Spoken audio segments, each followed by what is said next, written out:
সূরা ফাতিহাকে আল্লাহ তাআলা দুই ভাগে ভাগ করেছেন। কসসামতুস সালাতা বাইনি ওয়া বাইনা আবদি নিসফাইন, নিসফুন লি ওয়া নিসফুন লি আবদি। সহিহ মুসলিমের হাদিস। আল্লাহ তাআলা বলছেন হাদিসে কুদসি যে আমি সূরা ফাতিহাকে দুভাগে ভাগ করেছি, এক ভাগ আমার বান্দার জন্য আর এক ভাগ আমার জন্য। ইহদিনাস সিরাতাল মুস্তাকিম থেকে হাদালি আবদি ওয়ালি আবদি মা কাল। বান্দা ইহদিনাস সিরাতাল মুস্তাকিম থেকে শেষ পর্যন্ত সে নিজের জন্য চাইবে। প্রথম অংশ আমার, আলহামদুলিল্লাহি রব্বিল আলামিন, সমস্ত প্রশংসা জগতের প্রভু আল্লাহর জন্য। আল্লাহ কো এটা আমার জন্য। আর রহমানির রহিম, এটাও কার জন্য? এটাও আল্লাহর জন্য। মালিকি ইয়াউমিদ্দিন, বিচার দিনের মালিক, এটাও কার জন্য? তাহলে প্রথম অংশ একবার হুবহু পুরাটাই আল্লাহর। এরপরে ইয়াকা না'বুদু ওয়া ইয়াকা নাস্তাঈন, এই অংশটুকু আল্লাহ এবং বান্দার মাঝখানে। এখানে আল্লাহ এবং বান্দার যোগসূত্র হলো স্থাপিত যে আমরা তোমারই গোলামি করি, তোমার কাছেই প্রার্থনাও করি। এটা দুইজনের সাথে, আল্লাহ এবং বান্দার মাঝখানে সম্পর্ক স্থাপিত হলো উবুদিয়াতের মাধ্যমে। বান্দা হলো গোলাম, আবদ, আর আল্লাহ হলেন মাবুদ। এরপরের অংশ, লাস্ট অংশ, ইহদিনাস সিরাতাল মুস্তাকিম থেকে শেষ পর্যন্ত হাদা লি আবদি ওয়ালি আবদি মা সাআলা, আমার বান্দা যা চাইবে আমি তাকে তাই দেব। সুবহানাল্লাহ। এখন বান্দা কি চায়? হে আল্লাহ আমাদেরকে হেদায়াত দাও। এই সূরা ফাতিহাতে বান্দার জন্য চাওয়ার ক্ষেত্রে এর চেয়ে দামি শব্দ আর নাই। আল্লাহ হেদায়াত দাও। পুরা কোরআনের মর্মই হলো, সার অংশই হলো হেদায়াত।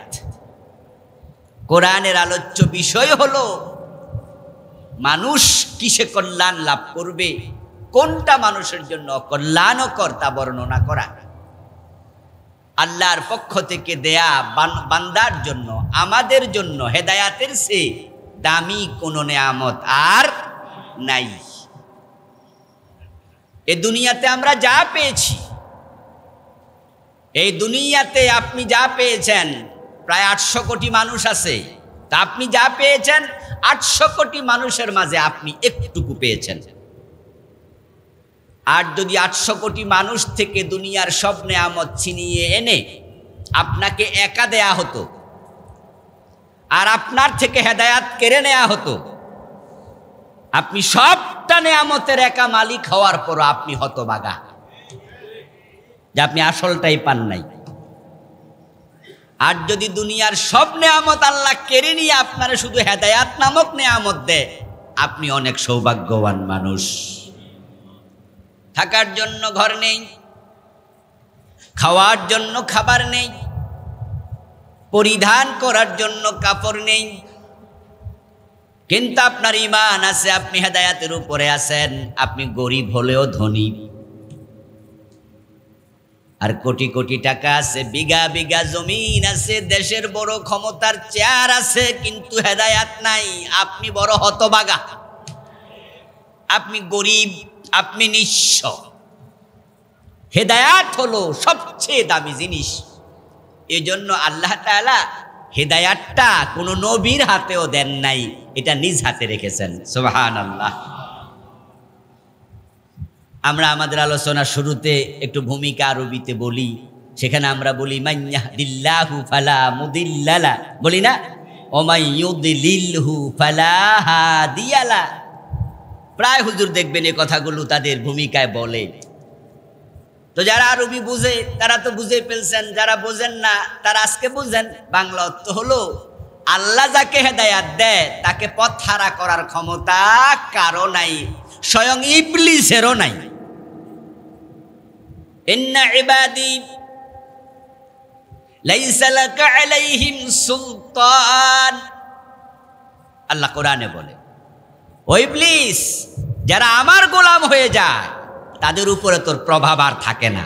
সুবহানাল্লাহ। তুই চাইলেও তার ক্ষতি করতে আর পারবি না। ইন্না ইবাদি লাইসা লাকা আলাইহিম সুলতান। সুলতান মানে কি? রাজত্ব, প্রভাব, প্রতিপত্তি। আমার বান্দাদের উপরে তোর প্রভাব চলবে না। আল্লাহর যারা গোলাম হয় তাদেরকে সরাসরি টেক কেয়ার করেন, হেফাজত করেন কে? হ্যাঁ, তিনিই করেন। ইউসাব্বিতুল্লাহুল্লাযীনা আমানু বিল কাউলিস সাবিতি ফিল হায়াতিদ দুনিয়া। এই যে আপনারা ঈমানওয়ালা যারা আছেন, ভাববেন না যে আপনার ক্রেডিট। আপনি ঈমানের উপরে আছেন, রেখেছেন কে? আল্লাহ। না হয় ঈমান থেকে শয়তান আপনাকে তুড়ি মেরে সরায় দিত, 1 সেকেন্ডে সরায় দিত। নবীদেরকে মাসুম বলা হয়। মাসুম শব্দের অর্থ হলো যাকে সংরক্ষণ করা হয়েছে, সংরক্ষিত, নিরাপদ। তো নিরাপদ, সংরক্ষিত যদি কেউ হয়, একজন সংরক্ষণকারীর দরকার আছে কিনা? তো সংরক্ষিত মানে সংরক্ষণকারীও আসেম কে? মাসুম নবী আসেম হলেন আল্লাহ। নবীদেরকে আল্লাহ নিরাপদে রেখেছেন, সংরক্ষিত রেখেছেন, তাই তারা নিষ্পাপ। যদি আল্লাহ তাআলা নবীদেরকে হেফাজত না করতেন নিজের আয়ত্তে এনে, তাহলে শয়তানের আক্রমণ থেকে নবীরাও রেহাই পেত না। সে জঘন্য এক লোক। আল্লাহ তাআলার কাছে হেদায়াত তিনি রেখেছেন। এই জন্যই সূরা ফাতিহাতে তিনি আমাদের শিখিয়েছেন যে তোমরা আমার কাছে হেদায়াত কামনা করো। ইহদিনাস সিরাতাল মুস্তাকিমের আগে আছে ইয়াকা না'বুদু ওয়া ইয়াকা নাস্তাঈন। আমরা তোমার কাছে শুধু চাই। এই যে চাওয়া পাওয়ার একটি লেনদেন, একটি সম্পর্ক। কি চাইবেন? আল্লাহ পরে বলে হেদায়াত চাও মিয়া। এই দুনিয়াতে আমি আল্লাহর কাছে হেদায়াতের চেয়ে বড় নেয়ামত চাওয়ার মতো আর কোনোটাই নাই। কি চাইবেন? দুনিয়া, টাকা পয়সা, ক্ষমতা, এগুলো তো কিচ্ছু না। ওমাল হায়াতুদ দুনিয়া ইল্লা মাতাউল গুরুর। এই দুনিয়ার জীবন এগুলো মাতা, ইল্লা মাতা, এগুলো চাওয়ার জিনিস না। যারা শুধু দুনিয়া চায় তাদের উপর আল্লাহ রাগ করে, আর যারা দুনিয়াতে আখেরাত দুইটা চায় তার উপর আল্লাহ খুশি হয়। এই জন্য শুধু দুনিয়া চাইতে নাই, চাওয়াবেন রাব্বানা আতিনা ফিদ দুনিয়া হাসানা ওয়া ফিল আখিরাতি হাসানা। আল্লাহ আমি দুনিয়াতেও কল্যাণ চাই, আখেরাতেও চাই। দুনিয়ার কল্যাণের অনেক ব্যাখ্যা আছে, তার মাঝে সেরা ব্যাখ্যা হলো দুনিয়ার কল্যাণ মানে আমি হেদায়াত চাই, আমি দুনিয়াতে ঈমানের উপরে থাকতে চাই। ইয়াকা না'বুদু ওয়া ইয়াকা নাস্তাঈন, তোমার কাছে চাই। কি চাইবেন? আপনি যদি আল্লাহর কাছে শুধু দুনিয়া চান, আল্লাহ আপনাকে নালায়েক মনে করবে। বাংলাদেশের সবচেয়ে পাওয়ারফুল ব্যক্তি প্রধানমন্ত্রী, ক্ষমতার দিক থেকে। তাই তিনি যখন বড় বড় বাজেট প্রোগ্রাম হয়, অর্থমন্ত্রী যদিও অর্থের নেতা, অর্থ বিভাগের প্রধান, কিন্তু প্রধানমন্ত্রীর অনুমোদন ছাড়া অর্থমন্ত্রীও কোনো বাজেট পাশ করাতে পারবে না। এজন্য একনেকের মিটিংয়ে, বড় বড় মিটিংয়ে প্রধানমন্ত্রীর উপস্থিতি থাকে। আমার বন্ধু, সব নিয়ামত এক জায়গায় জড়ো করেন, সেটা মাতা হবে, কিচ্ছু না। মাতা বলা হয় এমন নেকড়া, এমন তেনা, যেটা ব্যবহার করতে করতে ছিঁড়ে গেছে, এখন আর ব্যবহারের উপযোগিতা নাই। হাদা মাতা। নেকড়া বোঝেন তো? জামা ছিঁড়ে গেছে, মহিলারা এটা দিয়ে এবার ঘর মোছে। এ ঘর মুছতে মুছতে মুছতে মুছতে ছিঁড়ে গেছে, এমন সেরা ছিঁড়ছে, এখন এটা দিয়ে আর ঘর মোছাও যায় না। এটা ব্যবহারের উপযোগিতা হারিয়ে ফেলেছে। হাদা মাতা। এটা হইছে মাতা। তো আল্লাহ তাআলার কাছে সব কিছু মাতা। প্রধানমন্ত্রী দেশের সবচেয়ে বড় বাজেট করে, উনি চাইলে বাংলাদেশের হাজার হাজার অসহায় মানুষকে ঘর বাড়ি বানাইয়া দিতে পারে, যেটা কয়দিন আগে আপনারা দেখেছেন উনি বানাইয়া দিছেও। লাখ লাখ কোটি কোটি টাকার বাজেট করে। উনাকে যদি কেউ দাওয়াত দিয়ে নেয় তার এলাকায়, এমপি মহোদয় দাওয়াত দিয়ে নেয়ার পরে দেখবেন প্রধানমন্ত্রীকে একটি বাণী পাঠ করে শোনায়। কি বলে এটারে? হ্যাঁ, কি পত্র? হ্যাঁ, মানপত্র। এটা মানপত্র পড়ে শোনায়। ওই মানপত্রের মাঝে তার এলাকায় কি কি জিনিস দরকার মোটামুটি তার প্রথম দিকে কিছু প্রশংসা থাকে না? মাননীয় প্রধানমন্ত্রী, আপনি বঙ্গবন্ধু কন্যা, আপনি এই করছেন ওই করছেন, এরকম কিছু কথা থাকে। কারণ যে ব্যক্তি যেটার পাওয়ার যোগ্য তাকে তার প্রশংসাটুকু করা উচিত। এখন প্রধানমন্ত্রীকে যতটুকু বলা দরকার, যদিও আমাদের অভ্যাসগত কারণে আমরা একটু বেশি বলি, সেটা খারাপ জিনিস। অতিরিক্ত প্রশংসা জায়েজ নাই, অতিরিক্ত ভালো না, কিন্তু প্রাপ্যটুকু জায়েজ। অনেকে প্রাপ্য প্রশংসাও করে না, ভুল কথা বলে যে আপনার সামনে আপনার প্রশংসা করলাম না, হাদিসে মানাস। এটা কিন্তু ঠিক নয়। হাদিসে বলছি, ইদা রাআইতুমুল মাদ্দাহিন ফাহসু উজুহাহুমুত তুরাব। যখন তোমরা মাদ্দাহিন, মাদ্দাহুন সিগায় মুবালাগার সিগা, আলেম ওলামারা বুঝবে। আল্লাম, আলিম, আলিম, আল্লাম। আলিম মুবালাগা নয়, ইসমে ফাইল সিগায় সিফত, কিন্তু আল্লাম হলো মুবালাগা। আল্লামুন মাদ্দাহুন একই ওজন। বাংলা অর্থ হলো অতিরিক্ত প্রশংসাকারীকে যখন দেখবা তখন তার চেহারার মাঝে ছাই নিক্ষেপ করো, মাটি নিক্ষেপ করো। কিন্তু শুধু প্রশংসা, যতটুকু পাওয়ার উপযোগী অতটুকুতে কোনো আপত্তি নাই। তা আমাদের অভ্যাসগত কারণে আমরা একটু সব জায়গায় বাড়াবাড়ি করি। যাই হোক, সেটা ভিন্ন জিনিস। প্রধানমন্ত্রীকে মানপত্র পাঠ করার সময় কিছু প্রশংসাসূচক বাক্য বলা হবে। তারপরে এবার প্রধানমন্ত্রী শুনছেন মনোযোগ দিয়ে, এমপি মহোদয় অথবা মন্ত্রী সাহেব পড়তেছেন, এবার বলতেছেন যে মাননীয় প্রধানমন্ত্রী, আমাদের এখানে আমাদের বিল্ডিংয়ের স্কুলের জন্য কিছু টেবিল লাগবে। আমাদের কয়েকটা ঝাড়ু আছে, নষ্ট হয়ে গেছে, কয়েকটা ঝাড়ু কিনতে হবে। মাননীয় প্রধানমন্ত্রী, আমাদের একজন দপ্তরি শূন্যতা আছে, একজন দপ্তরে নিয়োগ দিতে হবে।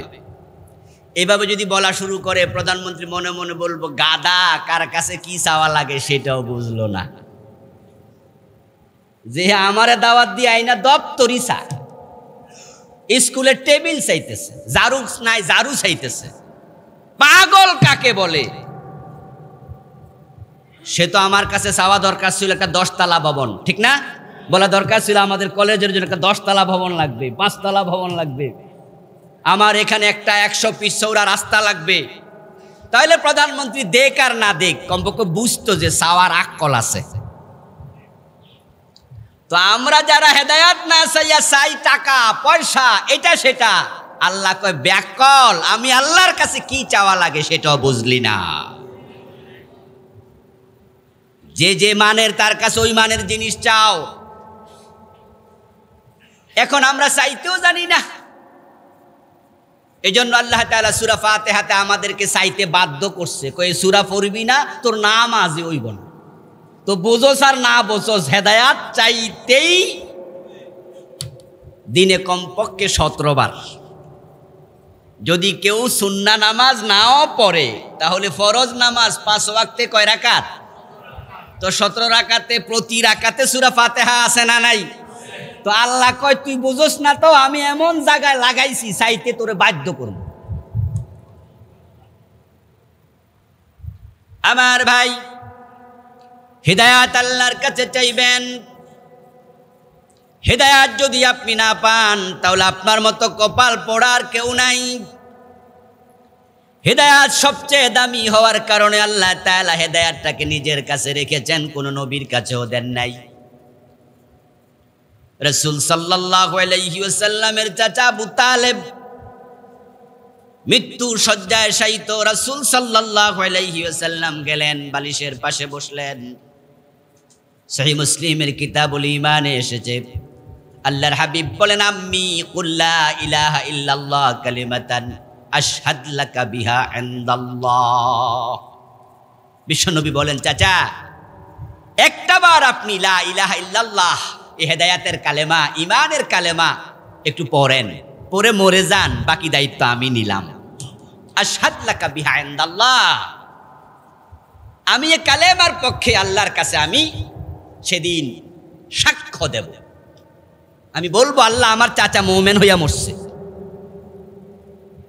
আবু তালেব চিন্তায় পড়ে গেলেন, কি করা যায়।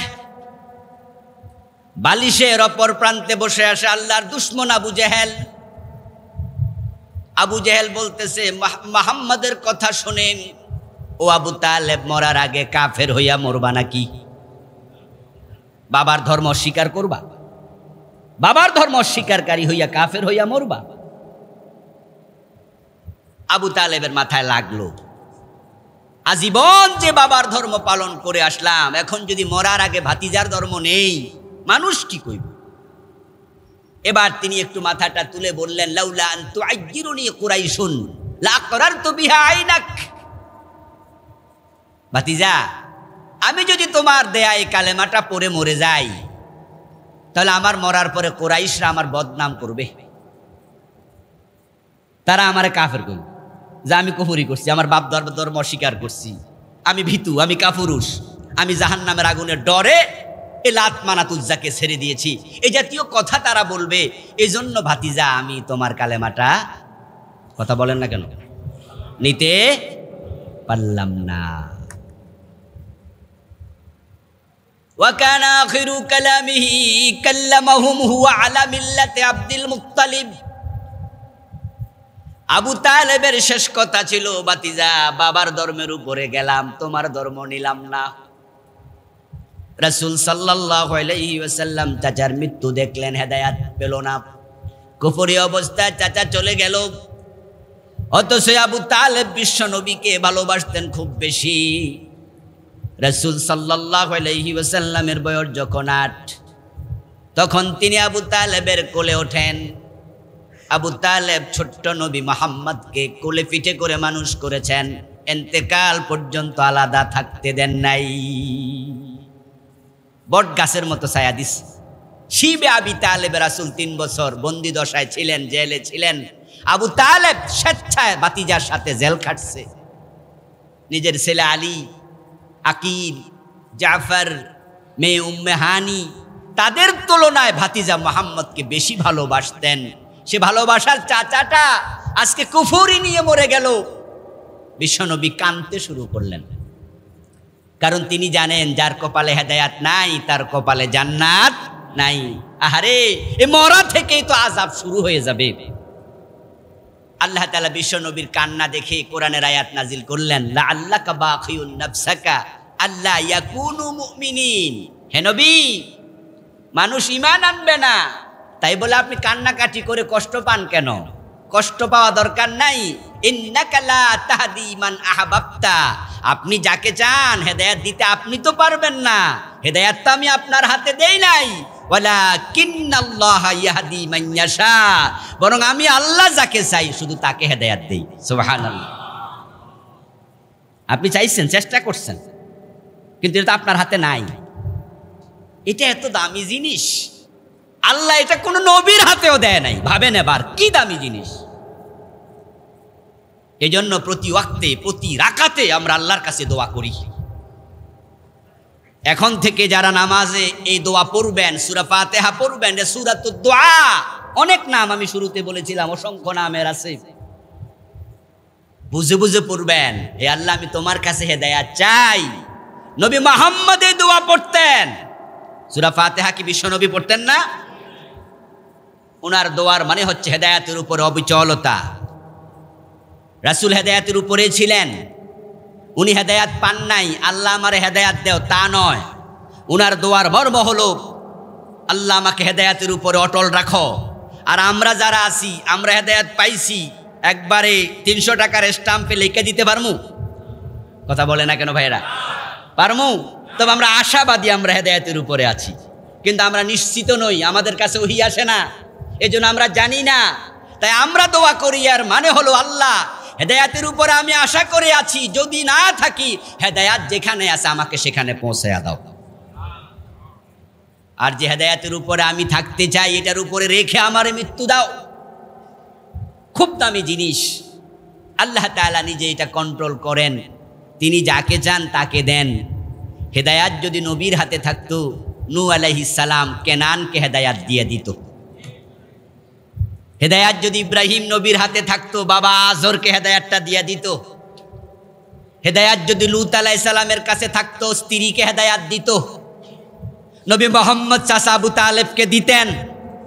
কিন্তু তারা চেষ্টা করেছেন, চেষ্টার কোনো রকমের ত্রুটি করেন নাই। কেনান ডুবে যাচ্ছে, এই অবস্থা দেখে নূহ আলাইহিস সালাম নৌকার মাঝে বলছে, ইয়া বুনাইয়া আরকাব মা'না।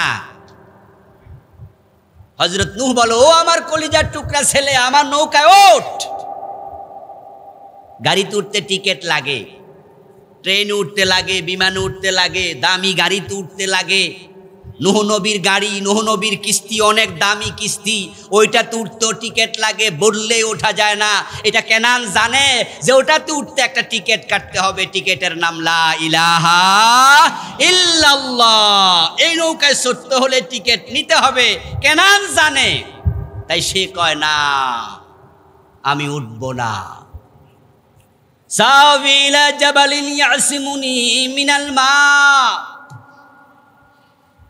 কেনান বলে, আমি আপনার নৌকা উঠবো কোন দুঃখে, ওই টিকিট আমি নেব না। আরে পানিতে ডুবে যাবি তো বেটা, দেখোস না কিভাবে পানি বাড়তেছে। কয় না, পাহাড়ের চূড়ায় উঠবো, বিশাল বড় বড় পাহাড় আছে। হযরত নূহ তখন বলছেন, লা আসিমাল ইয়াউম। আরে আজকে বেটা পাহাড়ও ডুবে যাবে, কেউ বাঁচাইতে পারবে না, ওঠ। কেনান কিন্তু ওঠে নাই। এর মানে চেষ্টা করেছেন, হেদায়াত দিতে পারেন নাই। কারণ হেদায়াত কার হাতে? এটা আল্লাহ সবাইরে দেয় না, সবাইরে এটা দেয় না। কোটি কোটি টাকার মালিক হতে পারবেন, কপালে তাকদীরে হেদায়াত নাই, কেউ দিতে পারবেন।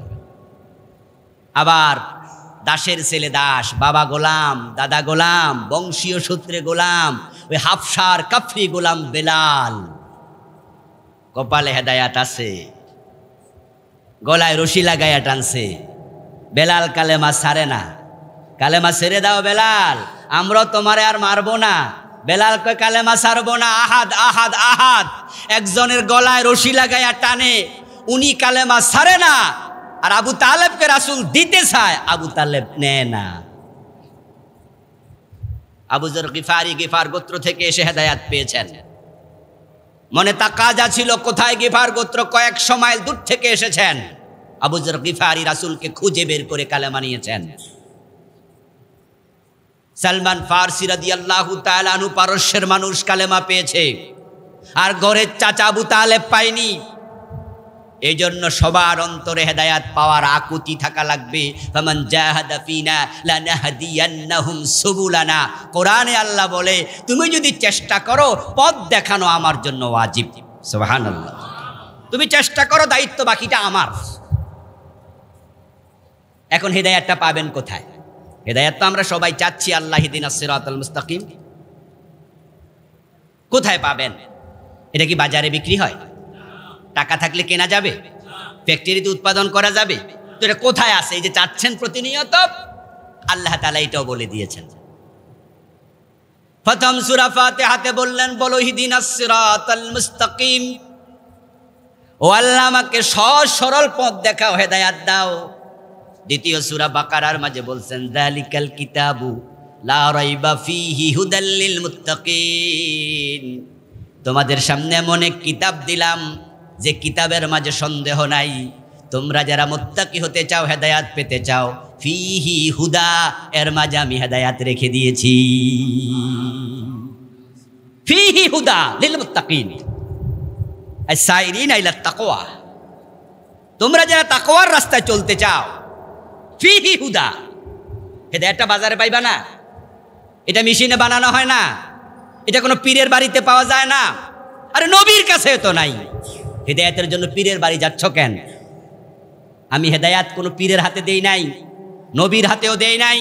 তারা হেদায়াতের পথে শুধু ডেকেছেন, ডেকেছেন। পীরও ডাকবে, নবীও ডেকেছেন, আলেম ওলামারা ডাকবে। আবুল কালাম আজাদের কাছে হেদায়াত নাই, তার হেদায়াতও আল্লাহর হাতে। হেদায়াত আল্লাহ বলে, আমি রেখেছি আমার কোরআনের মাঝে। সুবহানাল্লাহ। ফামান তাবিআ হুদায়া ফালা খাউফুন আলাইহিম ওয়ালা হুম ইয়াহজানুন।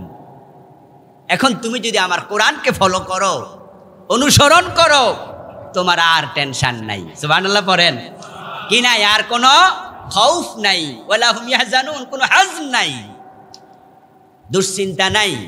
কোরআন এমন এক কিতাব, হাযা হাবলুল্লাহ, এটা আল্লাহর রশি। ওয়াতাসিমু বিহাবলিল্লাহি জামিআন ওয়ালা তাফাররাকু। হাবলুল্লাহ মানে আল কোরআন। তোমরা আল্লাহর রশিকে ধরো। এটা এমন এক রশি যেটাতে শক্ত করে ধরে থাকতে পারলে হয়, এটা টেনে তোমাকে আল্লাহর জান্নাতে নিয়ে যাবে। তুখরিজান নাসা মিনাজ যুলুমাতি ইলান নূর, এটা আলোর কিতাব। আমিনু বিল্লাহি ওয়া রাসূলিহি ওয়ান নূরিল্লাযী আনজালনা। আমি এই কিতাবকে হেদায়েতের খনি বানিয়েছি, আকর বানিয়েছি। এর মাঝে ডুবে যাও, এর কাছে দৌড়ে আসো, এখানে হেদায়েত খোঁজো। হেদায়েত কোরআনে আছে। হেদায়েত কোথায়? আল্লাহর হাতে হেদায়েত, তিনি কোরআনের ভিতরে রেখেছেন। এখন বাংলাদেশের লোকেরা হেদায়েতের জন্য কোরআনের কাছে বেশি যায় না পীরের কাছে বেশি যায়? আসল কথাটাই কোন কি, কোরআনের কাছে বেশি যায় না হুজুরের কাছে বেশি যায়? হ্যাঁ, হুজুরদের কাছে, পীর সাহেবের কাছে। হুজুর হুজুর একটু হেদায়েতের জন্য। আরে ভাই, হুজুরের কাছে যাবেন, পীরের কাছে যাবেন as a teacher, only as a teacher, শুধু একজন শিক্ষক হিসাবে, আর কিচ্ছু না। পীর সাহেব আপনার হেদায়েত দেবে, পীর সাহেবের হেদায়েতটা কার হাতে? তো উনি তো কাঙ্গাল। আরে আমনে কোন হুজুর আমার হেদায়েতের পথ দেখান? হুজুর কই ইহদিনাস সিরা, আল্লাহ আমারে আমনে দেখান। আজীব তো। বাদশাহ আলমগীরের কাছে নাকি এক লোক গিয়েছিল। ইতিহাসের কথা, সত্য মিথ্যা দুটাই হতে পারে, কাহিনী শিক্ষাটুকু আমরা নেব। যাওয়ার পরে ওনার দরবারে ঢুকবে, দারোয়ান বলছে নো এন্ট্রেস। বাদশাহ ব্যস্ত আছে, এখন প্রবেশ নিষেধ। ও দারোয়ান নিয়ে বিনিয়ে, আপনার ভিক্ষুক লোকটাই নিয়ে বিনিয়ে দারোয়ানকে রাজি করছে যে আমার একটু সাক্ষাৎ দেন, আমার খুব দরকার, আমি অসহায় মানুষ, আমি একটু কথা বলে চলে আসবো। তো এক পর্যায়ে দারোয়ানের মন বলছে, কাছে যাও যাও ঢোকো। তো বাদশাহ আলমগীরের কাছে গিয়ে দেখে ওনার অফিসে উনি নাই। ওখানকার দ্বাররক্ষী বলল যে স্যার তো মসজিদে আছে, হয়তো কোনো ওয়াক্ত নামাজ ছিল, নামাজের পরে তিনি একটু মসজিদের জায়নামাজে বসে আছেন। আল্লাহওয়ালা মানুষরা তো মসজিদ থেকে দৌড়ায় বের হয়ে যায় না, মসজিদে আসলে মজা পায়, এটা ইমানের আলামত। আল মুমিনু ফিল মসজিদ কাসসামাকে ফিল বাহার ওয়াল মুনাফিকু ফিল মসজিদ কাত্তাইরি ফিল কাফাস। কে মুনাফিক কে মুমিন চিনবেন, নিজেকে নিজে চিনবেন, তাই তো হয়। সাহেবুল বাইত আদরা বিমা ফি, বাড়ির মালিক জানে বাড়িতে কি আছে। মুমিন সিনার আলামত, মসজিদে আসলে মনটা খুশি হয়ে যায়, পুরো শান্তি লাগে, ভালো লাগে। নামাজে দাঁড়াবে, খুব মজা, তেলাওয়াত লম্বা হয়েছে, মজাও বাড়ছে, সেজদা লম্বা হয়েছে, মজা লাগতেছে। মসজিদে এসে মাছ যদি পানিতে ছেড়ে দেন, দেখবেন মাছটা পানির মাঝে আরামে আছে, ঠিক না? কই মাছের দিকে তাকাবেন, উপরে তুলে ছেড়ে দেবেন, সারাক্ষণ লাফাইতে আছে, কানসা দিয়া এদিয়া ওদিয়া, মানে মজা নাই। পানির মাঝে ছেড়ে দেন, টুস করে যাইয়া আর লাফালাফি নাই। মুনাফিকুল ফিল মসজিদ কাত্তাইরি ফিল কাফাস। যাদের অন্তরে নেফাক আছে তারা হলো মসজিদে পাখি খাঁচায় বন্দি পাখির মতো। যতই দুধ কলা খাওয়ান না কেন, খাঁচার পাখি খাঁচার মাঝে মজা পায় না, শ্বাস পাইলে ফুরত। এজন্য কিছু মুসল্লি আছে মসজিদে আসলে উসপুস করে, বারবার গড়ির দিকে চায়। 12:30 পার হয়ে, 1:30 পার হয়ে গেছে, 1:30 পার হয়ে গেছে, হুজুর এখনো ওয়াজি করে, থামা যায় না? হুজুরকে গড়ির দিকে তাকায় তাকায় বুঝায়, ইউ শুড বি স্টপ, এবার থামেন হুজুর। আবার এই মুসল্লিরা 6 ঘন্টা লম্বা ক্রিকেট খেলা দেখে, 3 ঘন্টা লম্বা সিনেমা দেখে, জি বাংলায় চলা স্টার জলসায় চলা নাটক দেখে, নাটক শেষ হলে জিব্বা কামড়ায়া কয় আরেকটু লম্বা হইল না কেন? এমন মুসল্লিও কিছু আছে না নাই? মসজিদে আসলে স্পিচ করে, যাওয়ার চেষ্টা করে। নিফাক, তোমার অন্তরে নিফাক আছে ভাই, নিফাক থেকে পবিত্র হও। বলছিলাম আল্লাহ তাআলার কাছে আমরা হেদায়েত চাইব, তিনি কোরআনে হেদায়েত রেখেছেন। হেদায়েতের জন্য আপনি কোরআনের কাছে না যাইয়া অমুক তমুকের কাছে যাচ্ছেন, আল্লাহ এতে নারাজ হয়। কি হয়? আল্লাহ নারাজ হয়।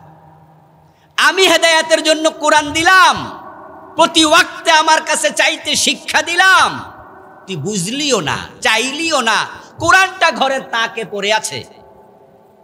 আরে ভাই, কোরআনের কফি কতটা সুন্দর, উপরে কোনো আঁক নাই, কোনো ময়লা নাই, একবারে ঝকঝক করতেছে কফি, বোঝা যাচ্ছে আপনি পড়েন না, পড়লে এত সুন্দর থাকতো না। আর যে কোরআন উল্টানোর পরে দেখা যায় পাতা একটু ভাঁজ পড়ে আছে, ওখানে একটু কেমন ময়লা হয়েছে, বোঝা যাবে সে এটা পড়তেছে। কোরআন আছে ঘরের তাকে, শুধু বাবা মরলে তারপরে পড়ব, অথবা রমজান আসলে পড়বেন। কোরআনের কিতাব, হেদায়াতের কিতাবের কাছে গেলেন না, কোথায় গেলেন? অমুক তমক হুজুরের কাছে হেদায়াতের জন্য। কালান নবী সাল্লাল্লাহু আলাইহি ওয়াসাল্লাম, মান ইবতাগাল হুদা ফি গায়রিহি আদাল্লাহুল্লাহ। ক্বালা মান ক্বালা বিহি সাদাকা ওয়া মান হাকামা বিহি আদালা ওয়া মান আমিলা বিহি উজরা ওয়া মান দাআ ইলাইহি হুদিয়া ইলা সিরাতিম মুস্তাকিম ওয়া মান ইবতাগাল হুদা ফি গায়রিহি আদাল্লাহুল্লাহ। আল্লাহর হাবিব সাল্লাল্লাহু আলাইহি সাল্লাম বলতেছেন, যে কোরআন দিয়ে কথা বলবে সে সত্যবাদী, যে কোরআন দিয়ে বিচার করবে সে ন্যায় বিচারক, যে কোরআন দিয়ে আমল করবে সে পুরস্কার পাবে, যে কোরআনের দিকে ডাকবে তাকে হেদায়াত দিয়ে দেয়া হবে, আর যে কোরআন বাদ দিয়া অন্য জায়গায় হেদায়াতের জন্য যাবে তাকে পথ হারা করে দেয়া হয়। মান ইবতাগাল হুদা ফি গায়রিহি আদাল্লাহুল্লাহ। যে ব্যক্তি কোরআন বাদ দিয়ে হেদায়াতের জন্য অন্য কোথাও গেছে, আল্লাহ কয় আমি তোরে পথ হারা করে দিলাম, যা। এই জন্য আমরা যারা হিদায়াত চাই, কোরআনের কাছে যাওয়ার প্রয়োজন আছে না নাই? কোরআন পড়তে হবে, বুঝে বুঝে পড়বেন, বুঝে বুঝে পড়বেন। আরে আমি কষ্ট পাই আমাদের দেশের চরিত্র, মানুষের চরিত্র দেখে, দেশের অবস্থা দেখে। একজন MBBS ডাক্তার, একজন ইঞ্জিনিয়ার, একজন MA পাস। একটু হিসাব করেন তো, ক্লাস 1 থেকে MA ক্লাস পর্যন্ত, মাস্টার্সের শেষ পর্ব, মেডিকেল সায়েন্সের লাস্ট ইয়ার পর্যন্ত, বুয়েটের শেষ সেমিস্টার পর্যন্ত যতগুলো বই পড়ছেন, ওই বইগুলো যদি একটার উপরে একটা রাখা হতো, মাথার উপরে ওঠার সম্ভাবনা আছে কিনা? 1 থেকে যত বই আমরা পড়ছি, আর একটার উপরে একটা রাখলে সবার মাথার উপরে চলে যাবে। এত বই আপনি পড়ে ডাক্তার হলেন, এত বই পড়ে ইঞ্জিনিয়ার হলেন, এত বই পড়ে মাস্টার্স পাস করলেন, আর কোরআন শরীফ তো এইটুকু, এটাই পড়া হলো না। ওটুকু এটুকুটাই পড়া হলো না, জীবনটা শেষ হয়ে গেল। এই জন্য আল্লাহ বলছে, বাল তুসিরুনাল হায়াতাদ দুনিয়া, তোমরা দুনিয়া পাইয়া পাগল হয়ে গেছো, দুনিয়াকে প্রাধান্য দিয়েছ। মেডিকেল সায়েন্সে পড়বেন, বড় ডাক্তার হবেন, তারপরে কি হবে? তারপরে আবার কারি টাকা কামাবেন। তাই আরো বই লাগলে আরো পড়ব, ব্যারিস্টার হবেন, ইঞ্জিনিয়ার হবেন, টাকা লাগবে, টাকা কামাবেন, আরো লাগলে আরো পড়ো। আমরা পরীক্ষা দিছি 1100 নাম্বারের মেট্রিক পরীক্ষা, 100 নাম্বার অতিরিক্ত, আর 1000 কম্পালসারি, আর এখন নাকি 1300 না 1400 হয়ে গেছে।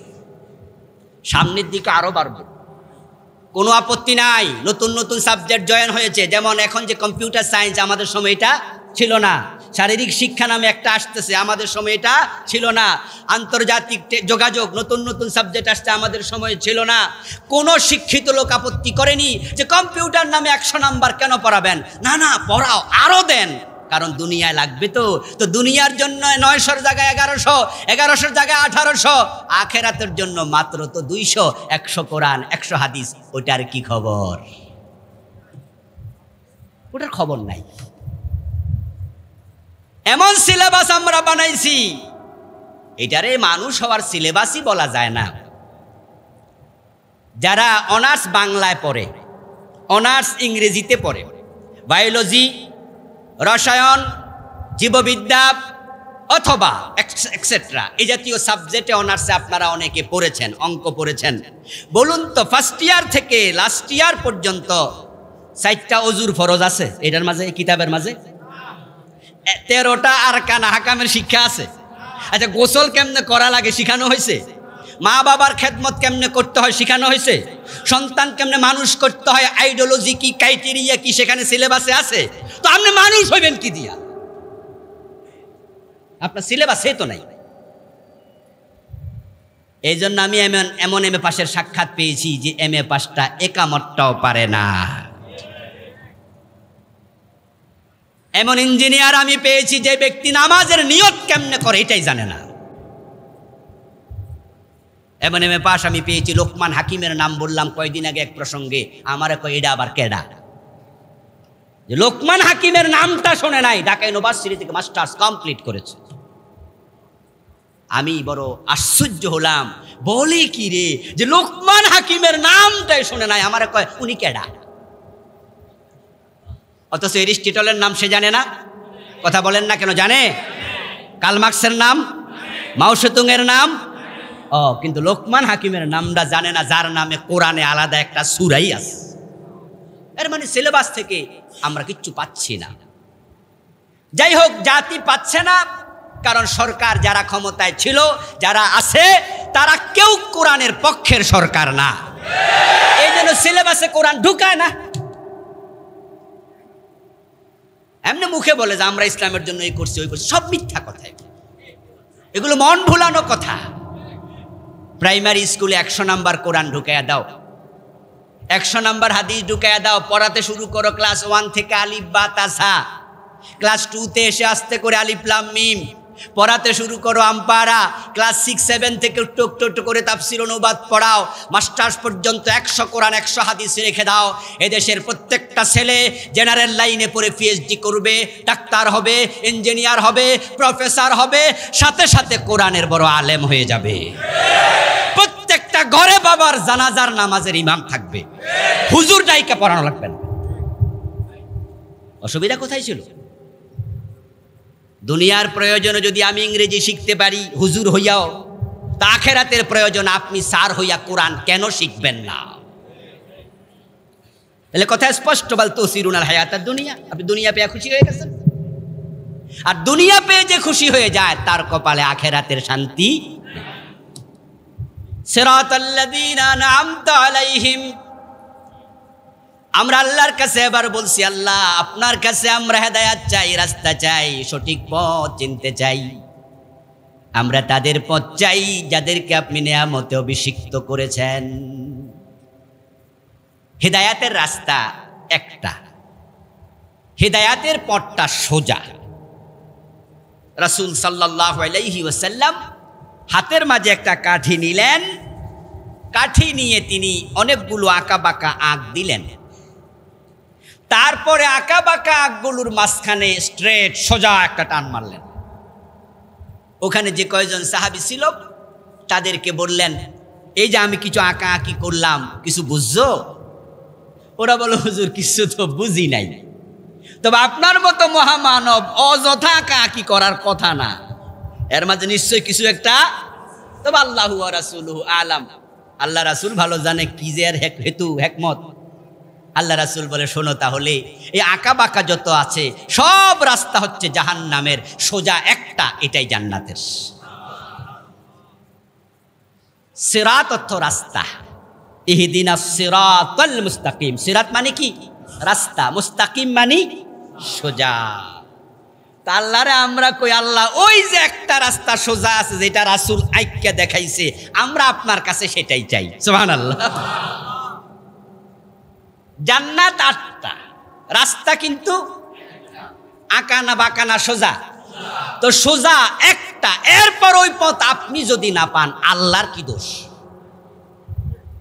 আপনার বাড়ি যদি বরিশালের অজপাড়া গায়ে হয়, অথবা আপনার বাড়ি হয় নোয়াখালীর চরে, এমন যদি হতো ঢাকা আসার জন্য একটা রাস্তা সরকার বানাইছে একদম সোজা, জীবনে কোনোদিন আসেননি ঢাকায়, চৌকো নাই, ল্যাংরা টাইপের মানুষ, এরপরেও যদি আপনাকে কেউ দইরা আইনা রাস্তায় তুলে দেয়, ঢাকা আইতে কষ্ট হইব? হামাগুড়ি দিলেও তো পারবে না, রাস্তা তো সোজা। আল্লাহ রাসূল পাঠাইলো, হুজুর পাঠাইলো, পীর পাঠাইলো, বুজুর্গ পাঠাইলো, আবুল কালাম আজাদদের মতো খতিব পাঠাইলো, কোরআন পাঠাইলো, এরপরও এত আসুই না আপনি হেদায়াত পান না, দোষটা কি আল্লাহর? আর হেদায়াত না পাওয়ার পিছনে মূল কারণ যেটা, সেটা হচ্ছে আল্লাহ রেগে গেছে। আপনার চরিত্রের কারণে আল্লাহ রাগ হইয়া গেছে। আপনি তো হেদায়াতের জন্য কোরআনের কাছে আসেন না, আপনার বয়স তো 80, আপনি কোরআন দেখে দেখে পড়েন নাই। পড়ার চিন্তাও নাই। এটা যে ইম্পর্টেন্ট একটি বিষয়, তার আপনার অন্তরে এটা নিয়ে কোনো তামান্না নাই, কষ্ট নাই, কৌশেষ নাই। 60টা ছেলে, 60টাই বড় বড় শিক্ষিত, একটাও কোরআন পড়তে পারে না, এমন বাবাও আছে না নাই? তুই বাবা হেদায়েত পাবো কেমনে, তার ছেলেরা পাবে কেমনে? তা আমরা বলছি আল্লাহ আপনি আমাদেরকে হেদায়েতের পথ দেখান। এখন হেদায়েত কাটটা কোনটা? যারা দেওয়ানবাগে গেছে তাদেরকে বুঝানো হয়েছে যে আপনারা হেদায়েতের রাস্তায়, বুঝানো হয় নাই? তাই তারা একা যায় না, সাথে আরো পরবর্তী মাহফিলে যাইতে একজন রে লইয়া যায়, কারণ তার মনে আশা হলো যে হেদায়েতটা আমি পাইছি, এটা আমার ভাইও পাক। যারা আমরা সরসিনায় গেছি আমরা আরেকজন নিয়ে যাই, যারা আমরা চরমোনায় গেছি আরেকজন নিয়ে যাই। আমি যেই দল করি আপনারে টেনে আমার দলে আনতে চাই। আমি চাই যে আমি যে রাস্তায় আছি আমার ভাইও আসুক, সবাই মনে করে আমরা হেদায়েতের উপরে আসি। যারা শিয়া তারা কি বই লেখা লেখা বিতরণ করে না? আমাদের কাছে এসে দাওয়াত দে, হুজুর শিয়া এই বইটা একটু পড়েন। যারা খ্রিস্টান তারা গাড়ির মাঝে উঠে দেখবেন যে বাইবেল বেচে, বাইবেল বিক্রি করে, সরি বিনা পয়সা ছোট ছোট বই বানায়, আপনারা পেয়েছেন কিনা জানি না, বিভিন্ন জায়গাতে বিতরণ করে পবিত্র বাইবেল। অর্থাৎ সে আপনাকে খ্রিস্ট ধর্মের দিকে ডাকছে, সেভাবে এটাই হেদায়েতের রাস্তা। কোরআনে আল্লাহ বলছেন কুল্লু হিজবিম বিমা লাদাইহিম ফারিহুন। শয়তান প্রত্যেক মানুষের কাছে যাজ্জানা লাহুম আমালাহুম। কোরআনে আল্লাহ বলে শয়তান তাদের কাছে তাদের আমলকে সুশোভিত করে তুলে ধরে। এখন সবাই ভাবে হেদায়েতের উপরে আসি, এই জন্যই দোয়ার এখানে শেষ নয়। ইহদিনাস সিরাতাল মুস্তাকিম বলে আল্লাহ কমপ্লিট করে দেননি, ব্যাখ্যা করেছেন সিরাতাল্লাযিনা আনআমতা আলাইহিম। তাদের পথ চাই যাদেরকে তুমি নেয়ামত দিয়ে দিয়েছ।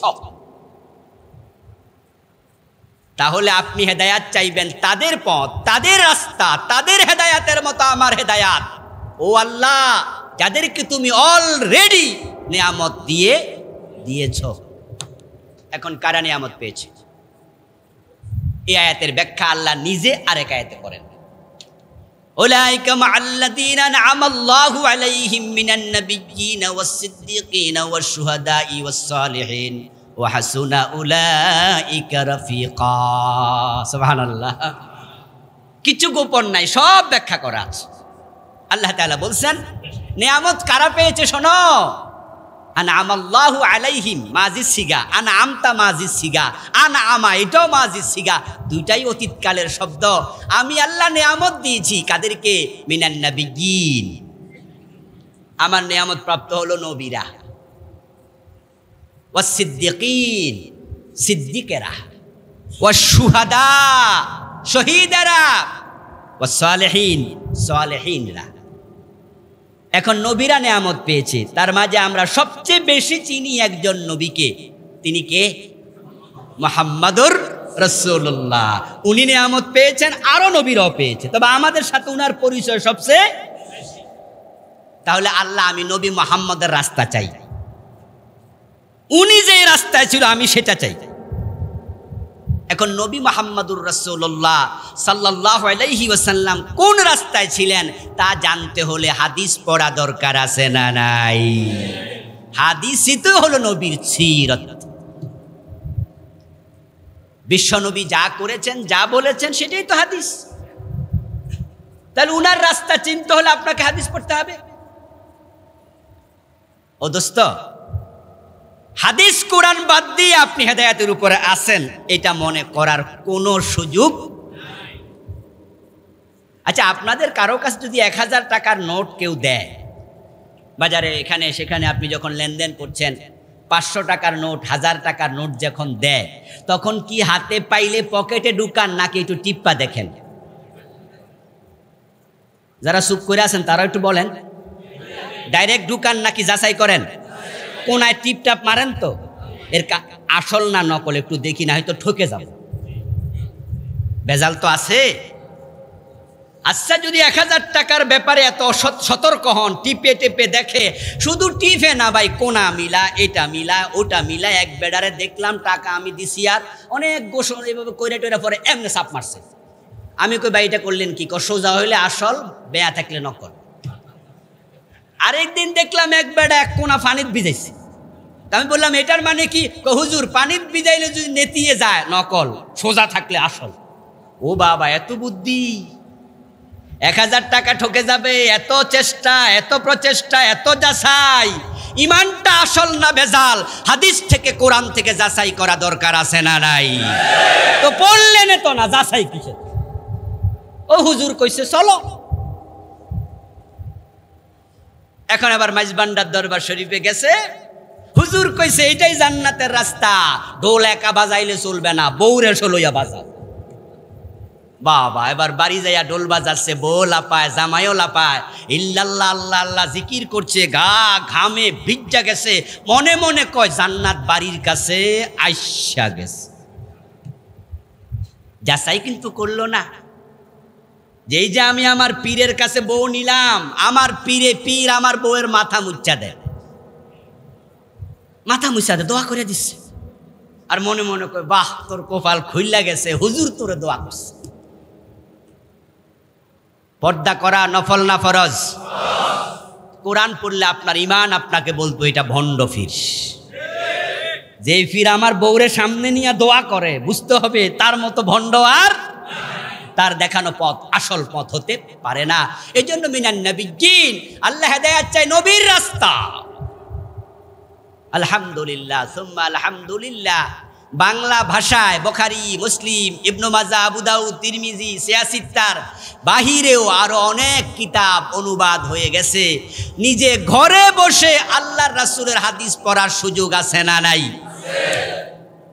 ইমাম তিরমিজি রাহিমাহুল্লাহ উনার যে সুনান কিতাব লিখলেন, উনি লিখে বলছেন মান কানা ইনদাহু হাযাল কিতাব হাযাস সুনান কান্নাহু ইয়াতাকাল্লামু বিন নবী সাল্লাল্লাহু আলাইহি ওয়াসাল্লাম। ইমাম তিরমিজি বলেন, যে ব্যক্তির কাছে আমার এই সুনান তিরমিজি শরীফটা আছে, এটা যখন সে পড়বে মনে হবে সে নবীর সাথে কথা বলছে। ক্বালা রাসূলুল্লাহ ক্বালা রাসূলুল্লাহ ক্বালা রাসূলুল্লাহ। হাদিস পড়ুন। অনেকে বলে হুজুর আমরা কি সব বুঝবো? এগুলো তো আমরা বুঝবো না, কোরআন শরীফ তো আলেমদের কিতাব, হাদিস তো আপনারা বুঝবেন। এই জন্য অনেকে কয় যে কোরআন হাদিস পড়া বিভ্রান্ত হবেন না, এগুলো খুব কঠিন জিনিস, হুজুররা যা কয় তা শুনবেন। ইসলাম পুরোহিতের ধর্ম নয়, ইসলাম পুরোহিতের ধর্ম নয়। তলাবুল ইলমি ফরিদা আলা কুল্লি মুসলিম। হুজুর পড়লে চলবে না, আপনাকেও পড়তে হবে। ইসলাম সবার ধর্ম, সবার জন্য ইলম শিক্ষা মৌলিকভাবে ফরজ। শুধুমাত্র গির্জায় যিনি চার্চের ফাদার আছেন তিনি অং বং চং করবেন, হয়ে গেল? হিন্দুর বিয়েতে পুরোহিত মশাই যাবে, পৈতা লাগাইয়া তিনি কিছু একটা পড়বেন, একটা হিন্দু বোঝেও না কি পড়ছে, ধৈরা দেখেও না। অনেক হিন্দু আছে তাদের ধর্মগ্রন্থ ধরা নিষিদ্ধ, চারটার মাঝে একটা আছে কি নম শূদ্র, তারা পড়বে না, ধরবেও না। ঠাকুর যা কইছে তাই কথা। আল্লাহ কয় জিনা এসব চলবে না। ইকরা বিসমি রাব্বিকাল্লাযী খালাক। আমার প্রথম মেসেজ, দিন মানতে হলে, হেদায়েত পেতে হলে তোমাকেও পড়তে। ওয়াসিদ্দিকিন, নিয়ামত প্রাপ্ত হলো সিদ্দিকেরা। সিদ্দিকিন বহু বচনের সিগা, সিদ্দিক একা না। তবে কে সিদ্দিক? যে সত্যবাদী, সত্যের উপরে থাকে, সেই হলো সিদ্দিক। অধিক সত্য কথা বলে, মিথ্যার চিন্তাও করে না, সত্য পাইলে আঁকড়ায়া ধরে, মিথ্যাকে ছুঁড়ে ফেলে দেয়, সে হলো সিদ্দিক। এখন আমরা কেমনে বুঝবো কি সিদ্দিক? চিনি তো না সবাইকে, তবে একজনকে চিনি, তিনি আবু বকর। হযরত আবু বকর সিদ্দিক, তা নিয়ে কারো সন্দেহ আছে? বিশ্বনবী নিজে বলছে আনতা সিদ্দিক, ও আবু বকর আপনি সিদ্দিক, আল্লাহ আমারে জানাইছে। আবু বকর একা সিদ্দিক না, সিদ্দিক এভাবে ওমরও, ওসমান, আলীও, কিন্তু আবু বকরের বিষয়টা স্পষ্ট। তাহলে আমরা আল্লাহ হেদায়েত চাই তোমার কাছে আবু বকরের মতো। সুবহানাল্লাহ পড়েন। আবু বকর যে রাস্তায় চলছে আমি সেটা চাই। এবার বলুন তো, আবু বকর সিদ্দিক কি বিশ্বনবীর কথার বাহিরে চলেছে? তা আপনি চলবেন কিভাবে? তাই আবু বকরের মতো হওয়া লাগবে। রাসূল যা বলেছে কোনো কথা নাই, সামি'না ওয়া আতা'না, শুনলাম আর মানলাম। ও শুহাদা, শহীদদের রাস্তা। কারা শহীদ? আমরা সবারটা জানি না, আমরা সবারটা জানি না। যুদ্ধের মাঠে মরলে শহীদ হয় না, অন্তরের মাঝে চিন্তার ব্যতিক্রম থাকার কারণে যুদ্ধের মাঠে মরার পরেও শহীদ হওয়া যায় না, কিন্তু আমির হামজা যে শহীদ রাসূলের মুখে আমরা শুনেছি। সুবহানাল্লাহ পড়েন। তাহলে হামজার পথ আমরা চাই। সালেহুন যারা সালেহীন আল্লাহর নবী সাহাবারা তারা হচ্ছে অরিজিনাল সালেহ, তাদের রাস্তা আমরা তোমার কাছে চাই। তাহলে এখন যদি হেদায়েতের পথে চলতে চান সাহাবীদের জীবনী জানা দরকার আছে কিনা? তাদের মতো আপনি হতে চান তো? কত পড়লেন, ডেল কার্নেগির লেখা পড়লেন, কবি নজরুলকে পড়লেন, রবীন্দ্রনাথকে পড়লেন, বঙ্কিমচন্দ্রকে পড়লেন, কত পড়লেন। অনেক শিক্ষিত ভাইদের সাথে মাঝে মাঝে কথা হয়, টকশো হয়, তখন দেখি দারুণ জানে, কিন্তু দিনের ব্যাপারে বলে কি। এই তো গত সপ্তাহের আগের সপ্তাহে একজন মন্ত্রীর সাথে আমার একটি টকশো হয়েছিল একটা চ্যানেলে, সাবেক মন্ত্রী। উনি শুরুতেই আমাকে বললেন, অফলাইনে, যখন অনলাইনে শুরু হয়নি প্রোগ্রাম, উনি আমার বলছে, হুজুর আপনার সাথে কথা বলবো আজকে ডর লাগতেছে, আমি তো কিছু জানি না, আপনার ছাত্রের মতো, বয়স আমার অনেক বেশি।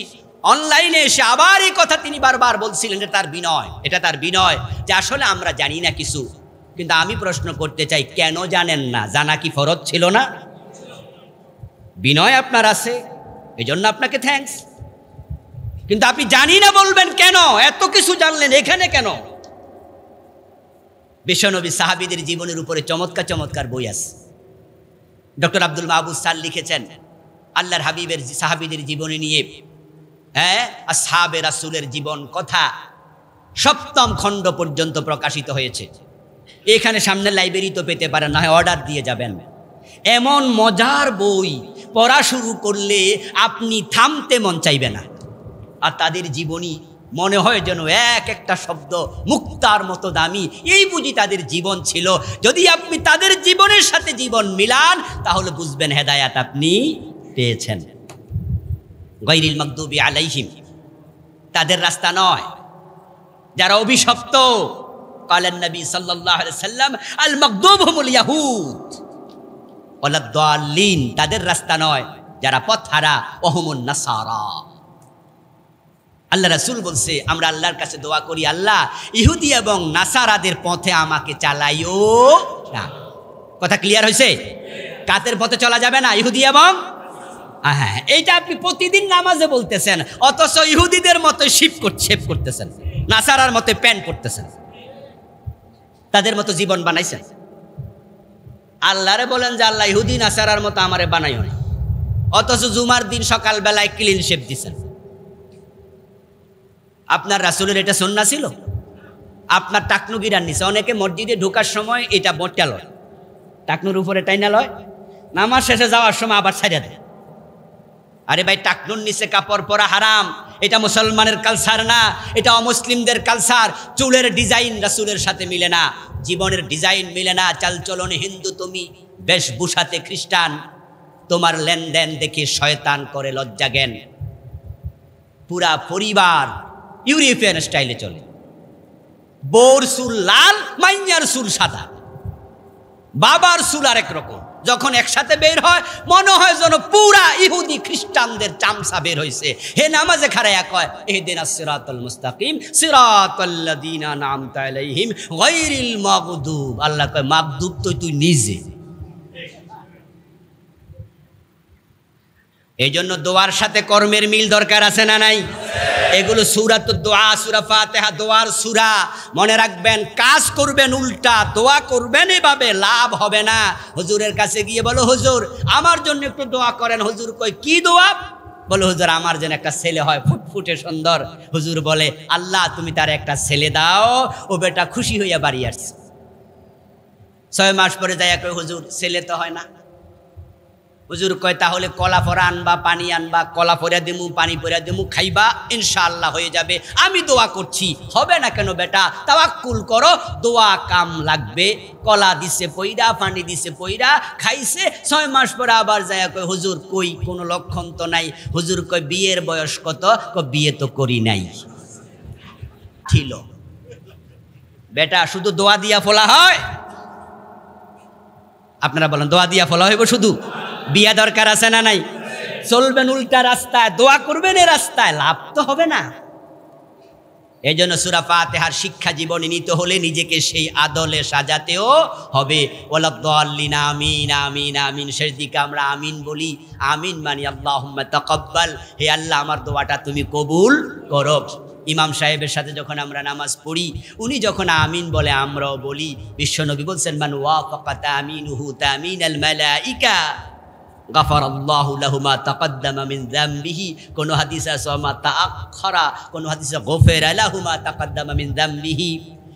আমরা শুধু আমিন বলি না, আমাদের এই মসজিদে আমাদের সাথে আল্লাহর ফেরেশতারাও আছে না নাই? প্রত্যেক মানুষের সাথে হেফাজতকারী ফেরেশতা আছে, তারাও আমিন বলে। ইমাম যখন দোয়াটা শেষ করে সূরা ফাতিহা পড়ে, ওয়ালাদ-দাল্লিন আমিন, ফেরেশতারা বলে আমিন। রাসূলুল্লাহ বলেন, তোমার আমিন যদি তোমার ফেরেশতারা আমিনের সাথে মিলে যায়, আল্লাহ তোমার আগের সব গুনাহ ক্ষমা করে দেয়। আল্লাহ তাআলা আমাদের সকলকে সূরা ফাতিহার আলোকে জীবন সাজানোর তৌফিক দান করুন, আমিন।